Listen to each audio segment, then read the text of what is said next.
પૂરા કરવામાં આવી જશે. આજે નડિયાદ મહાનગરપાલિકા વિસ્તારની અંદર એમાં નવા ઉમેરેલા ગામડાઓ સહિત અને નડિયાદ સિટી સહિત જુદા જુદા વોર્ડ અને ગામડાઓની અંદર, એટલે હવે તો મહાનગરપાલિકા થઈ, તો ઉત્તરસંડા છે, પીપળક છે, સુંડેલ છે, ડુમરાલ છે, આની અંદર જે રસ્તાઓને કામગીરી કરવા જેવી હતી એની અમને મંજૂરી મળી ગઈ અને 50 કરોડ રૂપિયાના ખર્ચે આજે અમે રસ્તાઓ મંજૂર કર્યા છે. અને ખાતમુહૂર્ત અને કેટલાક મંજૂરી અર્થે છે એ અમને સોમવારે મંજૂરી એની મળી જવાની છે.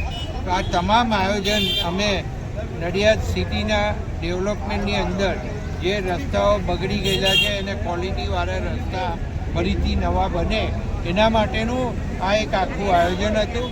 સાથે સાથે સ્ટેટ ગવર્મેન્ટ તરફથી જે નડિયાદ બસ સ્ટેન્ડથી તે પીચ જતો સ્ટેટનો રોડ છે એ રોડ 6 કરોડ રૂપિયાના ખર્ચે નવો બનાવવાનું નક્કી કરવામાં આવ્યું હતું.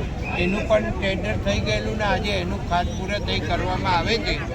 પણ એની અંદર એક પીચ રોડ ઉપરનો પૂર્વ પશ્ચિમને જોડતો, એટલે પીચ ગરનારા ઉપરનો પૂર્વ પશ્ચિમને જોડતો રસ્તો બ્રિજ પણ અમે મંજૂર કરાવવાના પ્રયત્નોમાં છીએ અને ટૂંક સમયમાં થઈ જશે.